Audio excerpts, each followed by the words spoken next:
He wrote her name in the middle of his grief notebook, careful as if the They're paper could incredible, Harper, bruise. truly. He never meant for Your her to voice see it. is, it's But when she something did, special. eyes shaking, she whispered, "Why do you write my name like a prayer, Harper. Khalil?" Before we dive in, make sure to hit subscribe, tap like, and share this video. The more voices we reach, the louder these stories become. And drop your city in the comments. Let's see where love finds us. The first time Khalil wrote her name, it felt wrong. It wasn't on a love letter or a photograph. It was in his grief notebook, the one with the battered black cover and pages that smelled faintly of dust and old church bulletins. The one he only opened in the Thursday night workshop, under 2 bright fluorescent lights and a whiteboard that always had the word healing written somewhere on it. He'd meant to write Dear Marcus.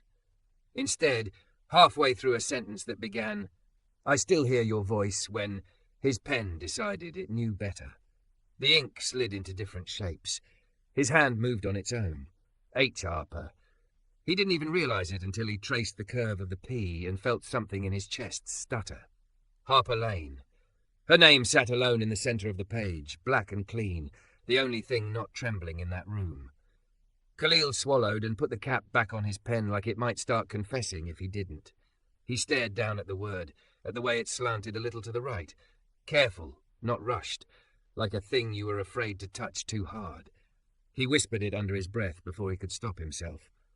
Harper. It came out soft, almost like a prayer.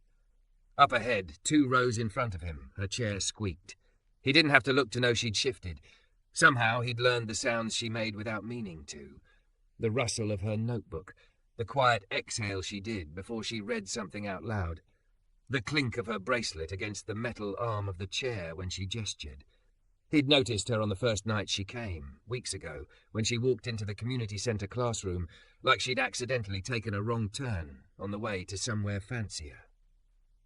She was thick and curvy in a way the plastic chairs weren't designed for, hips pressing against cheap metal, thighs soft in black leggings that hugged every line. Her sweater was a deep wine colour that made her pale skin look like cream.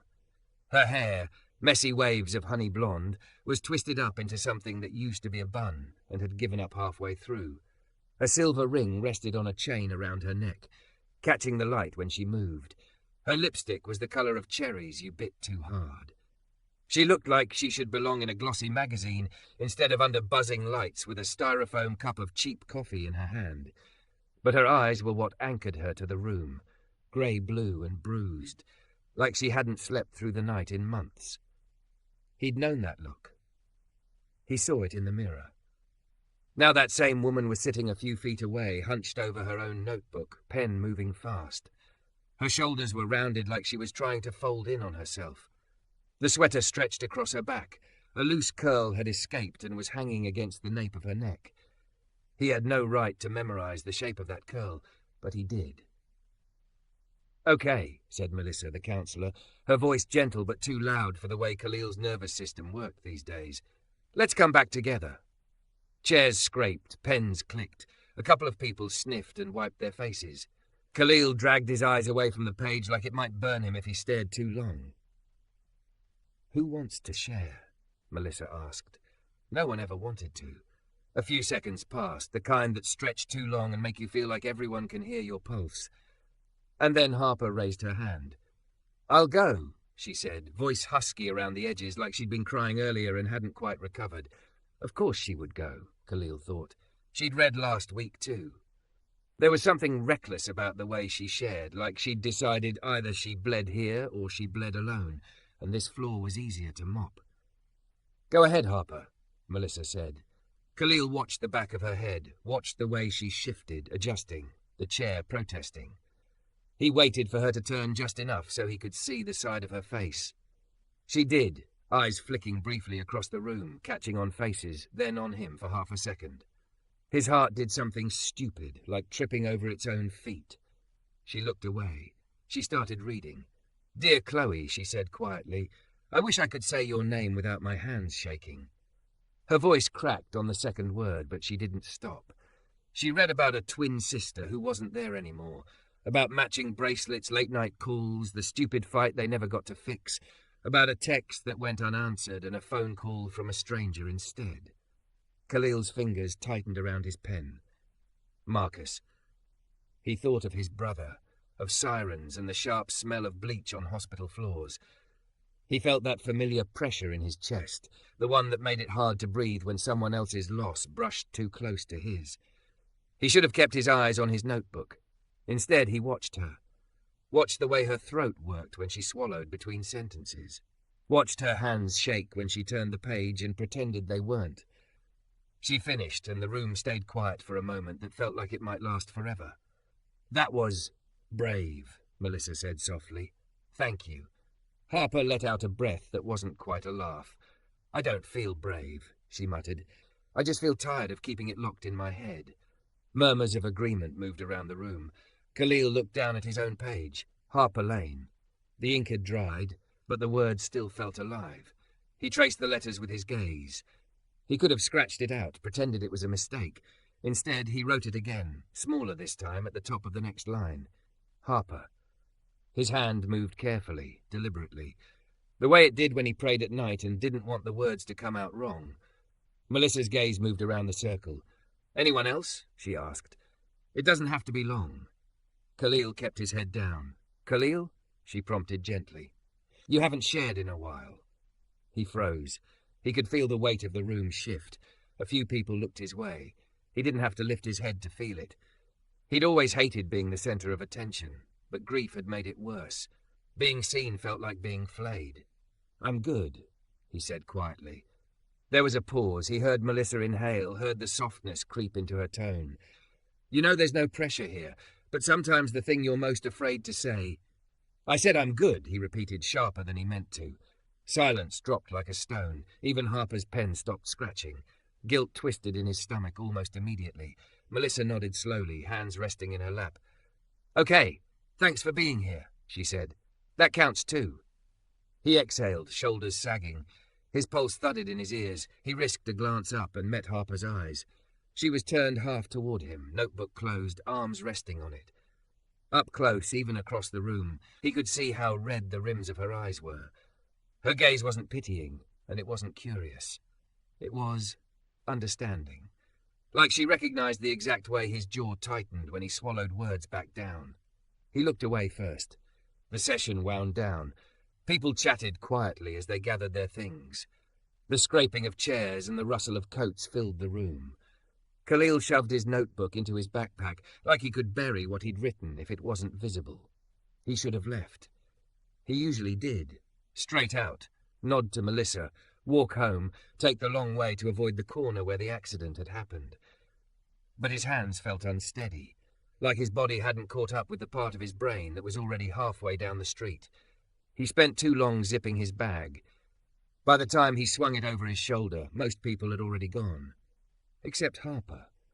She was standing by the door, hugging her notebook to her chest, that cherry lipstick smudged at the corner like she'd pressed her mouth too hard against it.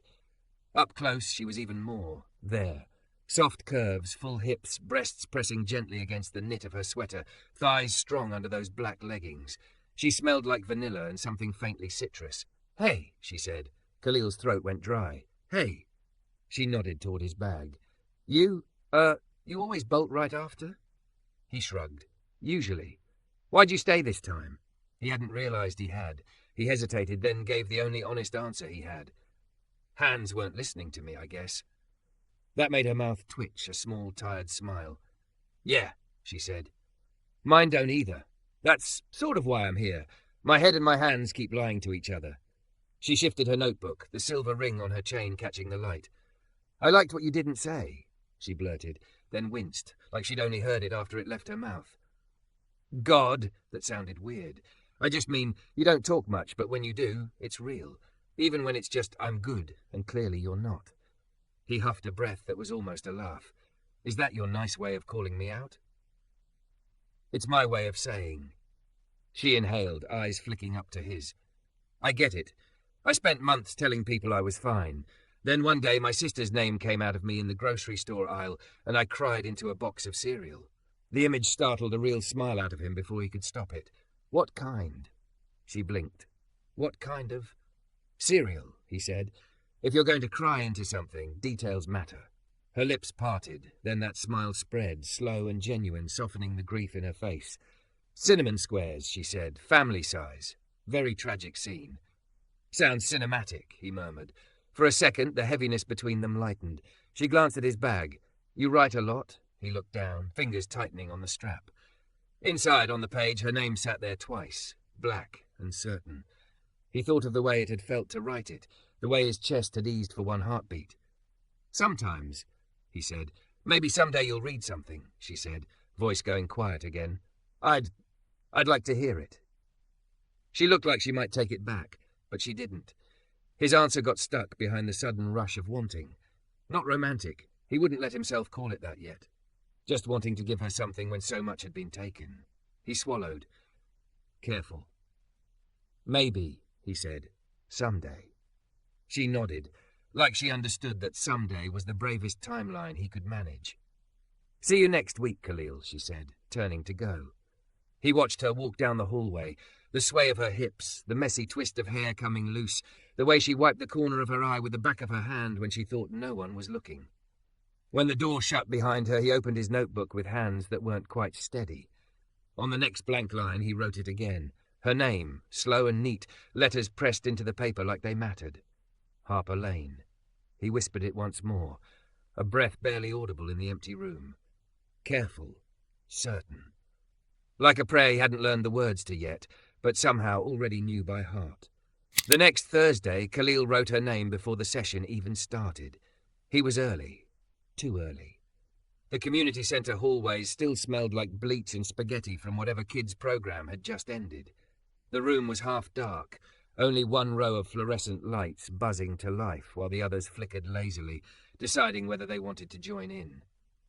He slid into his usual seat near the back, backpack thumping quietly to the floor. For a long second, he just sat there with his hands in his lap, listening to his own pulse. Then he reached for his notebook. The pages fell open to the last place he'd written. Her name, neat and dark, sitting at the top of a blank page like it owned the space around it. Harper Lane. His thumb brushed the paper. Something in his chest loosened and tightened at the same time. He turned to a fresh page, clicked his pen and wrote it again. H. Harper. The letters came slower this time.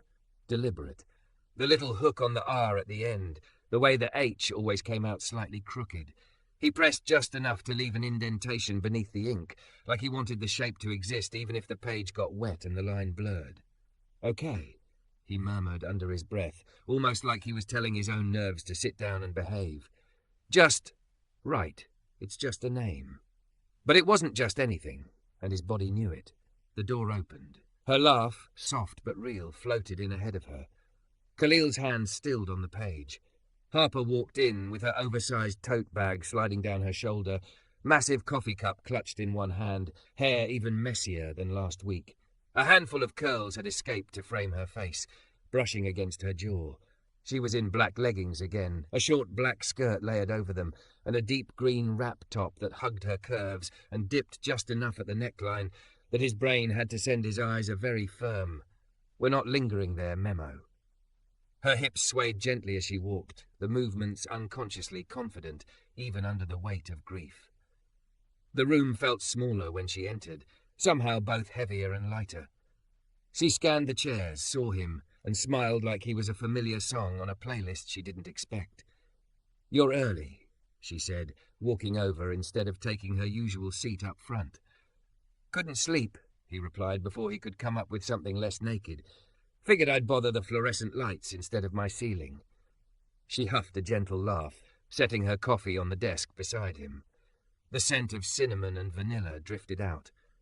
"My ceiling and I are also in a toxic relationship," she said. "I brought caffeine to cope."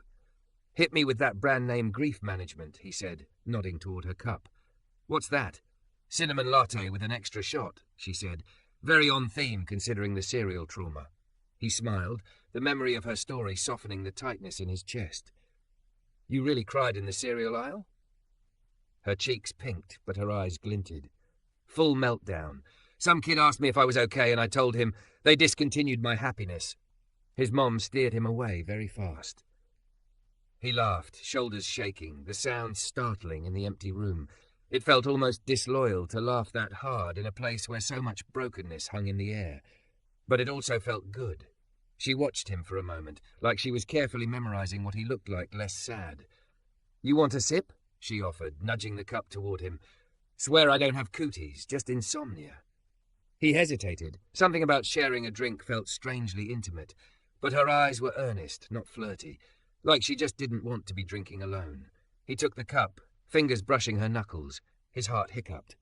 "Sorry," he muttered. "It's okay," she said softly. "I don't break that easily." He took a sip. The warmth and sweetness hit his tongue, then his chest. "Damn," he said. "That's good." "Grief juice," she said solemnly. He handed it back, their fingers touching for half a second longer than strictly necessary. Not long enough to be obvious, but long enough that he felt the imprint of her skin even after he'd pulled away. Her gaze dropped to his notebook. "You writing before we even get homework?" she asked lightly. He slammed the notebook half closed without meaning to. "Just scribbling." Her smile faded at the edges. "Hey, I didn't mean... It's not you," he said quickly, then realized how that sounded. "I mean, it is you, but not like, okay, I'm doing this wrong." The flush that climbed his neck made him feel 17. He reached for the notebook again, fingers itching. Something flickered in her eyes. Curiosity, then a softness he wasn't used to receiving. "You're allowed to keep things just for you," Harper said quietly. "I overshare. That's my coping mechanism. You can, actually have boundaries. It won't hurt my feelings." Khalil took a breath in, out. Careful, like laying down something fragile. "It's not that I don't want you to see," he said slowly. "It's that if I let other people see some things, I'm scared they'll stop being mine, or they'll turn into something else. Like when people say your loved one's name and it sounds wrong in their mouth," she murmured. His eyes snapped up to hers. "Yeah," he said. "Exactly like that." They held each other's gaze for a long moment. Her eyes were glossy, but she blinked the tears back with a practiced skill that told him she'd been doing it a lot. "I get that," she said. More people started drifting in, breaking the fragile bubble between them.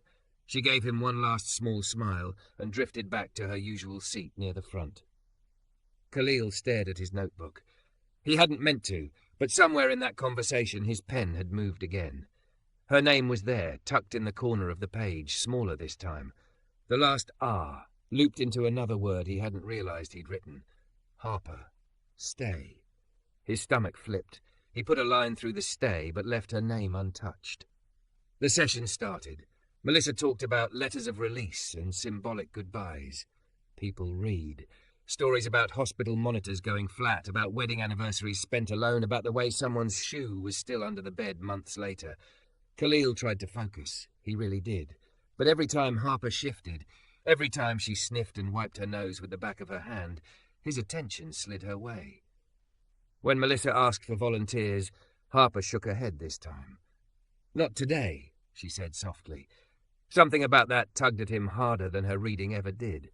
When they broke into pairs for a short exercise, practice saying out loud one sentence you wish your person could hear, Khalil's chest seized. He hated pair work, hated the way his tongue froze, the way his palms sweated. People glanced around, finding partners. Chairs scraped. Harper turned fully in her seat, eyes finding his. "Want to be miserable together?" she asked, that half smile trying and failing to disguise the tremor in her voice. He nodded before he could talk himself out of it. She dragged her chair closer, the narrow aisle shrinking. Up close like this, he saw details he'd missed before. The faint freckles scattered over her nose, the tiny scar on her chin, the way her lipstick had bled a little into the fine lines at the edge of her mouth. "Ladies first," he offered. Her eyes flicked down to her hands, twisting the silver ring on its chain. She swallowed. "Okay," she said. She took a breath that shuddered on the way in. If Chloe were here, I'd tell her I'm sorry I turned her last voicemail into a shrine instead of listening to the part where she said, "Please don't blame yourself." His throat closed up. "You still have it?" She nodded once, sharply. "On my phone. On a backup drive. Emailed to myself. I know every word, but I can't delete it because that feels like killing her again." She laughed weakly. "Fun little chat, huh?" He shifted closer without thinking, his knee bumping hers. For what it's worth, he said, voice low, if Marcus left me a message like that, I'd probably be worse. Like multiple shrines, church level. Stained glass and everything, she whispered, with bad paintings of us as angels. He added. She huffed out a wet laugh, wiping under her eye quickly. Your turn. He looked down at his notebook, at the lines of ink, the half-formed sentences, the name he kept writing like it might hold his fraying edges together. If Marcus were here, he said, each word feeling dragged out with pliers, I'd tell him I'm still mad he died before I could forgive him. Her breath caught. What happened? The memory flashed hot. A fight in a too-small kitchen, words thrown like bottle caps, a slammed door, a phone call at 2:13 a.m. He shook his head once. Another time, he said. Maybe. She nodded immediately. Okay, she said. Thank you for saying that much. Thank you for saying his name, he thought, but didn't add. The exercise ended. Melissa called them back. They drifted apart again physically, but something between them had shifted, tilting like a picture frame knocked askew. After the session, people filtered out in that slow, sticky way groups do when no one really wants to go back to their regular lives. Khalil took his time packing his bag again. So, Harper's voice came from his elbow. There's a coffee place around the corner that stays open too late for their own good. You want to go? Not sleep there instead of not sleeping alone? He looked up. She was chewing the inside of her cheek, eyes nervous but determined. The green of her top made her look softer and stronger at the same time. You sure? He asked. I'm not exactly exciting company. Her lips curved. You laughed at my serial tragedy, she said. That puts you at least in the top 30% of people I know. He snorted. Damn, high praise. Come on, she said, rolling her eyes fondly. I'll buy. You already paid in emotional labour. He hesitated only a second more, then nodded. Outside, the air was cool, the city humming its low, constant song. Streetlights washed everything in gold and shadow. They walked side by side, not quite touching. So, she said after a block, swinging her tote bag, do you ever write anything that isn't about grief? He thought of the 23 pages in his notebook that were just variations of her name. His mouth went dry. Sometimes, he said. Sometimes I write about other people. Other people? She teased. Mysterious. He risked a glance at her. They're not that mysterious, he said quietly. Just important. Her cheeks flushed again, but she didn't look away. Sounds like a privilege, she said, to be someone you write about.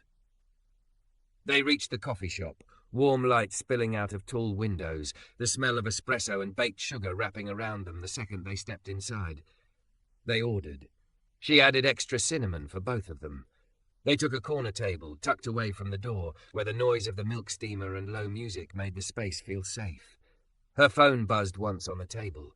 A contact name flashed. Mom. Her jaw tightened. She flipped it face down without answering. You don't have to talk about it, he said softly. I know, she replied, but it's easier not to if someone's there while I'm not doing it. He understood that too well. He opened his notebook. For the first time, he angled it just enough that she could see the top line. Her eyes dropped, her breath hitched. Harper Lane. Her name, written carefully, like a promise, like a prayer. You, she swallowed. You wrote my name. He met her gaze, heartbeat punching at his ribs. Yeah, he said quietly. A few times, actually. Why?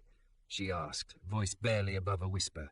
He thought of all the reasons he could give, that it calmed him, that it made him feel like he wasn't standing on the edge of a drop-off alone, that the shape of her name on the page felt like something sure in a world that kept shifting under his feet. Because it reminds me, he said slowly, that there are still people here worth saying carefully. Something flickered in her eyes. Shock. Then something warmer, trembling at the edges. No one had spoken about her like she was worth careful anything in a long time.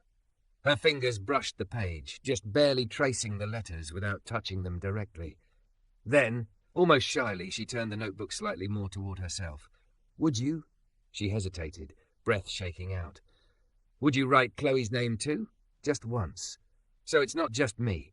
He looked at her, at the way her lower lip trembled, at how much trust sat bundled in that small request. He nodded. On the line beneath her name he wrote, Chloe Lane. He didn't know this woman who wasn't here, but he shaped her name with the same care, the same certainty, like a second prayer, folded gently underneath the first. Harper exhaled a sound that was almost a sob. Her hand flew to her mouth. Tears spilled over before she could stop them. "Thank you," she whispered. "God, thank you." Khalil closed the notebook softly, like closing a door against a cold wind. "Any time," he said. He meant it more than he knew how to explain. By the third week, her name filled more pages than his grief did. Sometimes it was just a line at the top of a fresh page, Harper Lane, like a heading for whatever the night would bring. Sometimes it slipped into the middle of a sentence, stuttering his thoughts. Sometimes it stood alone, written 3 times in slightly different handwriting, like he was practicing saying it with his whole body. Tonight the page was empty. Khalil stared at it while the room buzzed around him, people taking their usual seats, Melissa writing "holding on" versus "letting go" on the whiteboard in neat blue marker. The chair in front of him was empty. Harper wasn't there. He told himself she was just late. Traffic, work, family. That she'd swing the door open in a minute with that guilty half-smile and a too large coffee, hair falling out of whatever knot she'd wrestled it into, curves wrapped in something soft and dark. 5 minutes passed, then 10. Melissa shut the door. Khalil's stomach dropped in a slow, ugly way. He tried to focus as the session started, but his eyes kept flicking to the doorway like it might change its mind about staying closed. "We're talking tonight about the tension between holding on and letting go," Melissa said. "What we keep, what we release, what we're not ready to even look at yet. I want you to write a letter that starts with, 'I'm afraid if I let go of,' and see where it takes you." Pens clicked. Pages rustled. A few people shifted with small, unhappy sounds. Khalil didn't move. All he could hear was the echo of Harper's voice from last week in the coffee shop, low and raw over the hum of the espresso machine. "I'm scared if I stop hurting. It means Chloe didn't matter as much as I thought she did." He'd wanted to argue with her then, to tell her that love wasn't measured in scars. He hadn't. He'd just written Chloe Lane under Harper Lane and let that be his answer. Now, his hand finally moved. "I'm afraid if I let go of their names, I'll lose them twice." He stopped, throat tight, then added another line before he could think better of it. "I'm afraid if I hold on too hard, I'll lose the people who are still here." The pen hovered. His heart thudded. Slowly, carefully, like he was laying something precious on an altar, he wrote, "I'm afraid of losing Harper, and I don't even know if I'm allowed to say I have her." The words sat there, shockingly naked. He stared at them, pulse pounding in his ears. He scratched out "have" and wrote "no" above it instead. Melissa walked around the room while they wrote, pausing near chairs, giving people space. When she passed his desk, he automatically tilted the notebook away, the old reflex kicking in. But for once, he didn't fully close it. The chair in front of him remained empty. When sharing time came, he half expected Melissa to call on him again. She didn't. She must have seen something in his posture, the way his shoulders curved like he was bracing. Others read. A mother wrote about her son's baseball mitt. An older man wrote about his wife's perfume bottle that he couldn't bring himself to throw away, even though it was empty. Voices wobbled, then steadied, the room holding each confession with a tenderness that still surprised him. When it ended, people drifted out in clumps. The buzz of conversation faded down the hallway. The door clicked shut. He stayed sitting, staring at the empty chair in front of him. It felt wrong to leave. Wrong to go to the coffee shop alone. Wrong to go home and pretend the world hadn't tilted, just a little. His phone buzzed. He dug it out with clumsy fingers. A text from an unknown number flashed on the screen. "Hey, it's Harper. Melissa gave me your number. I hope that's okay." His chest loosened and tightened at the same time. He typed back, thumbs moving faster than his brain. "It's okay." "You good?" 3 dots popped up, disappeared, popped up again. "Not really." She didn't go in. "I'm in the parking lot, just sitting here like a weirdo." He didn't think. He just grabbed his backpack, shoved his notebook inside, and headed for the door. The evening air hit him cool and damp. The parking lot lights cast everything in a hard yellow glow. Cars sat in uneven rows. At the far end, he saw her, curled up in the driver's seat of an old blue sedan, forehead resting against the steering wheel, shoulders shaking. He crossed the asphalt, gravel crunching under his sneakers. He hesitated at her door, hand hovering like his pen over the page. He knocked once, gently. She jerked, then lifted her head. Her eyes were red and swollen, mascara smudged in soft bruises under them. Her hair had escaped whatever style she'd attempted, framing her face in messy waves. Tonight she wore a fitted black dress under a denim jacket, the fabric clinging to her thick, soft curves, thighs pressed together in the seat. The silver ring on her chain lay against the rise of her chest, catching the light with each ragged breath. She looked heartbreakingly alive. Khalil raised his hands slightly so she could see them, an unconscious gesture of surrender. "It's just me," he said quietly. She rolled the window down halfway, cool air spilling into the car. Vanilla and salt and something like citrus tear-stained skin drifted out. "Hey," she said, voice wrecked. "Sorry, I didn't mean to bail like that. I drove here. I sat in the parking lot. Then my chest did that thing where it feels like it's full of bees and I couldn't make my hand open the door." He nodded. "I've had that day." "I thought I was getting better," she whispered, "whatever the hell that means." "It means you're still here," he said. "That's already extra credit." A broken laugh escaped her. "You always talk like that?" "Like what?" "Like you're trying not to scare a wounded animal," she said, eyes glittering. "Gentle, careful." He shrugged, feeling heat climb his neck. "I know what it's like to be on the other end." She rested her head back against the seat, staring up at the roof. "My mom called," she said.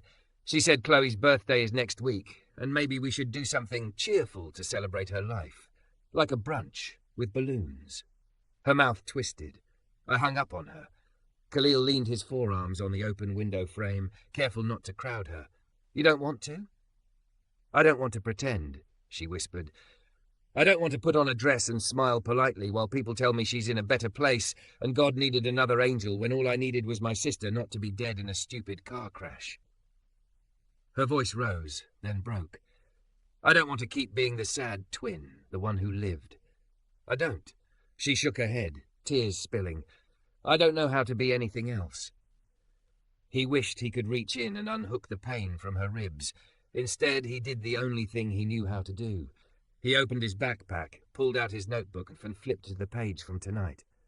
"Can I show you something?" he asked. She sniffed, swiping under her eyes. "I'm not exactly cute right now."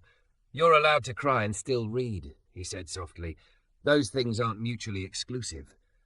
She huffed out something that might have been a laugh if it hadn't hurt. "Okay," she murmured. "Show me." He held the notebook up so she could see through the gap of the window. The parking lot lights were harsh, but the ink stood out clearly. Her eyes scanned the first line, then the second, then the third. "I'm afraid of losing Harper. I don't even know if I'm allowed to say I know her." Her breath hitched. She pressed a hand to her mouth. "Khalil," she whispered, the sound halfway between protest and plea. "I keep writing your name," he said, words tumbling out now that the door had cracked. "At the top of pages, in the margins, between sentences. It's stupid, I know, but it's the only thing that makes the page feel less like a headstone and more like—" he swallowed. "Like this isn't all just about death anymore." She blinked hard. Tears slid down her cheeks anyway. "You write about me?" "Mostly just your name," he admitted. "Like I'm practicing not breaking it when I say it. Like I'm asking for something I don't know the rules for yet." "The rules for what?" she asked, voice barely audible. "For wanting something, someone, who's still here," he said. "I've been praying with past tense verbs for so long, I forgot how to ask for anything in the present." Silence rushed between them, full and fragile. A car drove by on the street, headlights sweeping the lot, then fading. She lifted her gaze to his. They were close enough now that he could see the individual flecks of darker grey in her irises, the way the red of her nose only made her more human, not less beautiful. "No one has ever." She shook her head. "People write my sister's name places, cards, posts, flowers, in loving memory of Chloe. But my name—" Her hand drifted to her chest, fingers curling in the fabric of her dress. "My name always feels like an afterthought, like I'm the extra." "You're not extra," he said firmly. "You don't know that," she shot back, a flash of old fire under the grief. "You've known me, what, 3 weeks? 3 weeks, 2 late-night coffees, and 1 very moving sermon about cereal," he said. "I know enough to be sure of one thing." "What?" she asked, trembling. He took a breath, steadying himself. Then he said her name. "Harper." Not like a fact, not like a roll call. He said it the way he wrote it, slow, careful, reverent. Each syllable held between his teeth, softened by his tongue, released like an offering. Her lips parted, her hand tightened on her chest. Something in her eyes, some tightly clenched fist, slowly uncurled. He said it again, quieter this time. Harper. Her muscles unknotted, just a fraction. Her shoulders dropped. It was as if the sound itself had weight, and he was placing it gently back where it belonged, on her. No one's ever said my name like that, she whispered. Like it's not broken. It's not, he said. You're not. She let out a sob that turned into an embarrassed laugh. You can't just say things like that to a grief-stricken woman in a parking lot. There should be, like, consent forms. He smiled, small but real. Okay, he said. Then consider this me asking. He straightened a little, fingers flexing on the edge of the window. Is it okay if I keep saying your name like that? Writing it like that? Careful. On purpose. Her breath shuddered. Yeah, she said, voice thick. Yeah, it's okay. He relaxed. Something inside him, unclenching that he hadn't even known, was twisted. She sniffed again, wiping at her face with the sleeve of her denim jacket. Can I ask you something? She murmured. Anything, he said. Do you ever pray for yourself? She asked. Or is it always for other people? For Marcus, for your mom, for strangers in the news? He blinked. I don't really. He trailed off, realizing he didn't have a real answer. I used to, before. Now it feels like I'm only allowed requests if they're about someone who's not me. She nodded slowly. I get that, she said. I've been bargaining for Chloe for months, and she's already gone. It's like I forgot I'm a person, too. They sat with that for a moment, the quiet stretching comfortable instead of hostile. Then she took a breath, like stepping onto a ledge. Could we, she swallowed, could we maybe pray for us? Not like churchy, just something. He looked at her, at the shimmer of tears, the soft curves of her body folded into the car, the fierce, shaking courage of asking for anything at all. He nodded. Yeah, he said, we can do that. He rested his hand lightly on the window frame. He didn't reach in, didn't touch her without asking. But he angled his body toward hers, their faces only a foot apart now. Okay, he said quietly. Close your eyes if you want or don't, whatever feels less weird. She huffed a watery laugh, but did close them, lashes damp against her cheeks. He didn't bow his head. He didn't address anyone by name. He just started where he knew how. Harper Lane, he murmured. She shivered. May she remember that she's still here, he continued, his voice no louder than the night air. That her life isn't a footnote in someone else's story. That grief didn't make her less worthy of joy. That her laugh gets to exist in the same world where she misses her sister. A tear slipped down her cheek. Her fingers loosened on her chest. He swallowed, his own eyes burned. And Khalil Brooks, he added, surprising himself. May he remember he's more than what he lost, that he's allowed to want things that aren't punishment, that writing someone's name is not a crime, that maybe it's the start of something good. His voice cracked on the last word. He let it. Silence held them, thick and tender. Harper opened her eyes slowly. She looked at him like she was seeing edges she'd only guessed at before. You just prayed for yourself, she said softly. Guess I did, he replied. She smiled, small and trembly and devastatingly hopeful. Guess you did, she echoed. They stayed like that for a long moment, the thick, curvy, heartbroken woman in the driver's seat and the quiet, grieving man leaning on her car, two people suspended between the ones they'd lost and the lives they hadn't figured out how to live yet. Then she unlocked the door and pushed it open a few inches.